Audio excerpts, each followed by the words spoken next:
இந்த மென்பொருளை பார்த்துக்கிறது வந்து இன்ஃபோசிஸ். இப்போ அவங்க வந்து ஒரு 2-3 இயர்ஸாக என்ன பண்ணுறாங்க அப்படின்னு பார்த்தீங்கன்னாக்கா, இப்போ உங்களை மாதிரி என்ன மாதிரி உள்ளவங்கலாம் வந்து என்ன பண்ணாலும் வந்து ஆதார் கார்டும் பேன் கார்டும் லிங்க் பண்ணிருக்கு. ஆதார் கார்டும் பேன் கார்டும் லிங்க் பண்ணியிருக்கணுங்கிறாங்க.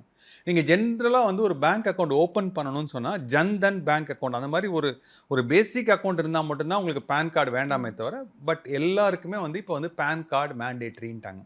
ஸோ இப்போ நீங்கள் எங்கே போனாலும் வந்து பார்த்தீங்கன்னா PAN card and Aadhaar card is already linked. So இது வந்து பண்ணிட்டாங்க. ரெண்டாவது வந்து பார்த்தீங்கன்னா முன்னாடியில் நான் சொல்கிறது வந்து ஒரு 5 இயர்ஸ்க்கு முன்னாடி 3 இயர்ஸ்க்கு முன்னாடிலாம் போனீங்கன்னா பேங்க்கில் போய் நீங்கள் வந்து 50,000 ரூபாய்க்கு மேலே நீங்கள் செக்கையோ இல்லைனா ஒரு கேஷையோ நீங்கள் கட்டுறீங்கன்னா கூட மேலே அந்த டெபாசிட் ஸ்லிப்பில் பார்த்தீங்கன்னா உங்கள் பேன் நம்பர் என்னன்னு எழுதுங்கன்னு சொல்லுவாங்க. அதுக்காக நம்மலாம் என்ன பண்ணுவோம்னா நல்ல இது பண்ணவங்களாம் என்ன பண்ணுவாங்க 49,900 டெபாசிட் பண்ணுவாங்க, 49,800 டெபாசிட் பண்ணுவாங்க. இந்த மாதிரிலாம் பண்ணிகிட்டு இருந்தாங்க. இப்போ அரசாங்கம் என்ன பண்ணுறாங்கன்னா இந்த இன்ஃபோசிஸ் இந்த மென்பொருள் நிறுவனத்தை வச்சு என்ன பண்ணுறாங்கனாக்கா எல்லா விதமான இதையும் லூப் ஹோல்ஸையும் வந்து லாக் பண்ணிகிட்டே வராங்க. இப்போ என்ன ஆயிடுச்சுன்னு பார்த்தீங்கன்னாக்கா ஒரு பேங்க் அக்கௌண்ட் நீங்கள் வந்து எஸ்பிஐயில் இருக்கட்டும், ஐஓபியில் இருக்கட்டும், இந்தியன் ஓவர்சீஸ் பேங்க்கில் இருக்கட்டும், சிட்டி யூனியன் பேங்க், எந்த பேங்காக இருந்தாலும் சரி, ப்ரைவேட் பேங்காக இருந்தாலும் சரி, ஆதாரையும் பேனையும் லிங்க் பண்ணிட்டாங்க. ஸோ இப்போ இனிமேல் நீங்கள் டெபாசிட் பண்ணணும் அப்படின்னா நீங்கள் வெறும் அக்கௌண்ட் நம்பர் கொடுத்தாலே போதும், அரசாங்கத்துக்கு எல்லா டீட்டெயில்ஸும் அவங்க கிட்ட இருக்கு.